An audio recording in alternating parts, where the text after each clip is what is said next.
Giant Boxing.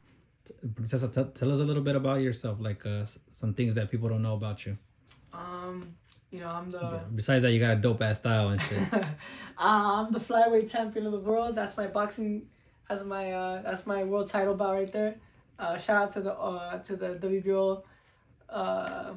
WBO, Organization, yeah. Organization. Shout out Gustavo. No, yeah. I'm just Mexican American. You're just a bad motherfucker. Basically, yeah. I'm a bad motherfucker with style. I got that swag on me. I got that steez. I feel like we haven't seen the best of you in or out the ring. I'm trying to work on my persona a little more. Trying to be less camera shy. Step in front of the lens a little more. Hopefully, I step out of that shyness. If you meet me, you know that I'm not shy when it comes to like people interaction. But once the camera's in front of me, I get a little timid. It's all good. We'll change that soon. Hell yeah. Other than that, I'm from LA. Born and raised in LA. Born and raised in Nela, Northeast Los Angeles. I love cars. I love food. I love my girlfriend. I'm a lover boy at heart, I'm a guy that's just trying to make it in this world. Come from a poor family, so this is my first. Talk about some of the struggles that you went through. You talked to me a little bit about this. Before you were a world champion, you were working as a valet driver, and now look. Yeah, no. I was working valet. It was a great job. Shout out Darren. Shout out Tremel for giving me the opportunity to work for them.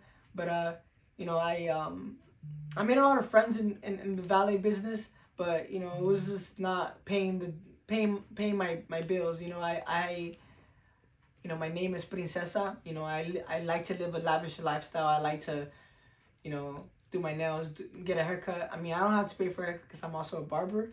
But I love to smell good. Those colognes aren't cheap. Hats aren't cheap. Clothes ain't cheap. If you know swag, you got swag. Then it hurts your pockets. I love cars. Cars are fucking expensive. Car parts are expensive, especially if they're being imported from Europe, from Germany.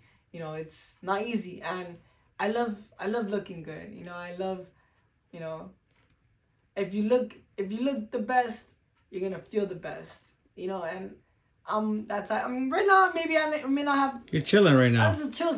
We're in my crib. We're chilling. About to play some games right now. We chilling. I have my boy over here. We just some light, Yeah, but I feel like you're top 5 for sure, in there with Bam as far as best dressed. I got you in there, bro. Bam, Canelo. Nah, I'm better dressed than Bam. Oh shit. He just has money. That's the thing. Once you got money, you can buy the expensive shit. You just. I need to have a little more money. That's why, what's up, Bam? Give me a shot, Let me make money with you, bro. Hey, but that'd be a great fight. You against Ricardo Sandoval, you against Bam. I feel like you're right around the corner from a big mega fight. Like, you're one step away. Yeah, no. And I feel like that's what's going to happen once you fight this fight and win the fight. Yes. No, the first thing is winning this fight. And I'm taking this opponent serious. It's not like, excuse me. Every time I step in the ring, it's, look, in this boxing, any fighter is a dangerous fighter. Yeah, all it takes is one punch. That's what I always hear from Rudy. Yeah, all it takes is one punch, and also they're hungry. I have what they have. What they want is the world title. This can change their life as well as it did for me. It changes my life. It can change their life, and that's what they're trying to get. They're trying to get my belt. They're trying to take it from you. Exactly, and I can't let that happen. So I have to work harder than them. I have to show them why I'm the champ and why I'm gonna continue being the champ. So. Whoever you're in there with it's not an easy fight. Maybe sometimes it may look easy, but there's so much training before you step in the ring. It's like every day you gotta wake up and you gotta do the same shit. 12 rounds of sparring, 14 rounds of sparring. Train strength and conditioning, go running every day. Gotta watch what you eat. You can't. Oh, you want those papitas? No, you can't have those Fuck papitas. That, yeah. You gotta eat. Fucking get yourself a banana. Get yourself a healthy snack. Get yourself broccoli and shit. Fuck, exactly. It's like, damn, or you know, instead of drinking, you know, whatever that, I don't know, fucking. Yeah, chips and soda and I don't shit. know. I don't really drink like unhealthy drinks, but. I get it. I get it. Soda. But shit, soda. Yeah, exactly, soda. I don't really like soda, but I guess it's a benefit. But yeah, it's Even as a world champion is what you mean to say is you still have to grind. You still have to pay your dues. every day. You pay your dues every day. It's not like you have to pay your dues to be successful every single day, or else that can just. Or else someone's gonna take your shit. Exactly, and you know you can't let that happen. Especially now that I have so many people believing in me, my family, that you know one day like I owe success to them. I feel like I have like not a chip in my shoulder, but like I want to make it so bad because I want to make not. It's not that I want to make my family proud. Is that I want to make it out the hood. People say that but they just don't know what it means. Making it out of the hood is not leaving the hood. It's like being financially stable, being financially literate. You know, it's like learning how to, you know, how to take care of your money and how to actually make it. Like you can lose your money if you don't take care of it. You can be making $1 million and lose the $1 million that same year. Yeah. You know, and like I just I want to make a difference in my family and my lineage. We came here with nothing. My parents came from Mexico, came with nothing to their name, and you know I was blessed to be able to meet Rudy and Carol. You know, they helped me out a lot. They put me, they gave me structure, and they helped me become what I am today. And yeah, I walked the hard path. Because you know there was a lot of influences that you know like bad habits that weren't allowing me to succeed, and once I cut those bad habits off, I was able to you know become who I was meant to be. And I'm still not done. My story is not finished. You know, this is just the beginning. I'm just beginning my story as a world champion. You know, let's see what else I can accomplish. You know, first was this was my dream. To become a world champion was my dream, and now that I have achieved my dream, now I want a little more. You know, it didn't satisfy me as New much goals. as I thought it would. Yeah. You know, because you want more. I'm hungry. You know, I'm hungry. It didn't. You know, if I was a little bigger, if I was probably fighting at lightweight, welterweight, maybe it would have changed my life dramatically. I would have had that big payday, like $5 million. But I'm not in that. Sadly, I'm not in those weight classes. So I gotta be a world champion, 2-time world champion, 3-time world champion to be able to make. You know, LA is super expensive too. I don't know if you know this, but LA is super expensive. Yeah. It's like we're almost living like New York, and it's like I can't even buy a house, and I'm a world champ. It's crazy. Right. But you know, luckily, you know, I built this little house, you know, in the backyard of my coach's house. I'm living comfortable, you know. I'm not worried about but you will get my there. next meal. Yeah. But you know, I saw things to God, but I will be there one day. You know, hard work and dedication. Is that what you tell yourself every day when you know you look at that mirror? What do you tell yourself? I tell myself, I remind myself why I do this, and the reason why I do this is for a better tomorrow. And maybe tomorrow may not seem as that bright, but tomorrow is another day of a fighting chance to be who you want to be or accomplish what you want to accomplish. The main goal is to be financially saved, like be financially set for life, free. Yeah. You know, like not have to worry about not having or being. I can be broke, but I don't want to be poor. You know, being broke is like budgeting myself. Oh, I can't buy that. Oh, it's okay. I still have food. I still have a roof over my head. But being poor is barely having a roof over your head, or not even having a roof over your head. You know, that's where I never want to be. Where I never want to be. Right. And you know, it's right now. That's why I never judge anybody, because like one day you may be up, but another day you may be down, and you don't want people to look down on you just because you're down. So like always treat everyone the same. I know I'm jumping from topic to topic. No, go ahead. You're just talking about life. It's okay. I love spitting, you know. And talk to me about what does Rudy mean to you? Obviously, he believed in you before maybe you did. Sure, Rudy saw.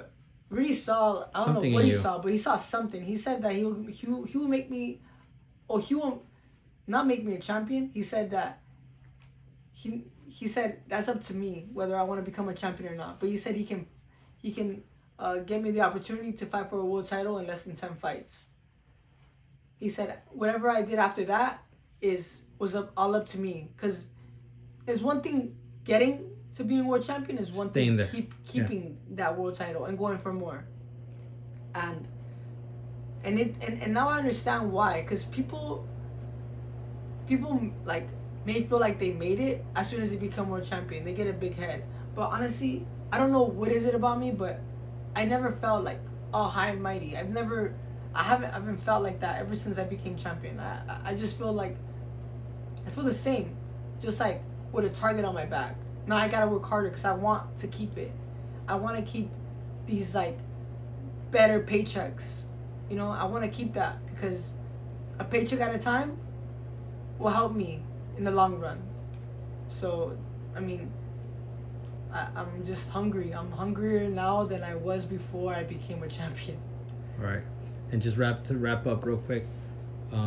It's a beautiful story. I'm sure it would take hours to talk about it, but I feel little by little, me covering you, interviewing you constantly, people will get to know who you are, your story, and I have no doubt that they're gonna fall in love with not only you as a fighter, but you as a person. Thank you. It was great, you know, having an interview with you. I got mad love for you. Thank you for having me here. Thank you for coming. I know it's Thanksgiving thanks for inviting today. me to your home, bro. Thank you for coming. I know it's Thanksgiving. You should be out there with your family, but I appreciate you for coming. You know, it means a lot, actually. So thank you. You know, people have to see that, you know, boxers are regular people, and they have to pay the price for becoming world champion. Like you, when people were eating at dinner, like you're like, I can't have none of that. Yeah, I mean, it's okay. You know, I'll have it later. You know, yeah. I can after my fight, I can pay for that. You know, I can pay for whatever the fuck I want. You know, shit. It's just I need to chase greatness, and you know, it comes with a price. Yeah, exactly. And I can. It's okay. Daijobu.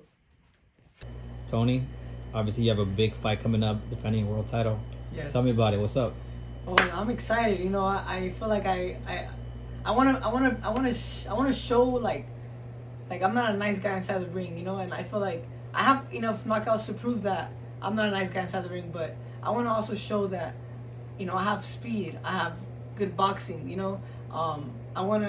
The guy that I'm fighting, he's a good experienced fighter. He has a lot of amateur background. His something Kuahara. I know him by Kuahara because that's the only thing that stuck to me. I'm excited, man. Like, you know, this is after this fight is one more fight, so I can get that five title defenses for a ring. You know, you get a ring by the WBO, so I'm excited for that. You know, hopefully my fifth title defense will be, you know, against Ricardo Sandoval. We'll see what's up. You know. What did you think about his last fight? Ricardo Sandoval? Yeah. Well, it was good. You know, I was impressed that I don't know. It was a very close fight, but I was impressed that he was able to, you know, adapt to Kenshiro's jab. You know, his jab was very good. But it was a good fight. You know, I think when I fought Kenshiro, I wasn't myself. I think I was a little weight drained. I didn't feel my feet under me. Coming, you know, fighting at 112, I feel a lot better. I feel a lot stronger. I feel it's easier for me to make the weight. I don't have to struggle as much. So it's gonna be a great fight against me and Ricardo Sandoval. He brings a lot. He brings action.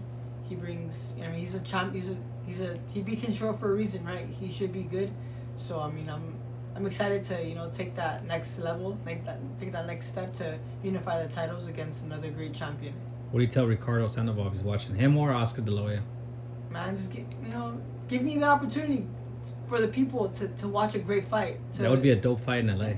Bro, in LA, bring it. You know, let's bring noise to the 112 division. You know, let's bring noise to all these upcoming, you know, prospects coming up in these lower weight classes that don't get recognized. You know, and you know, the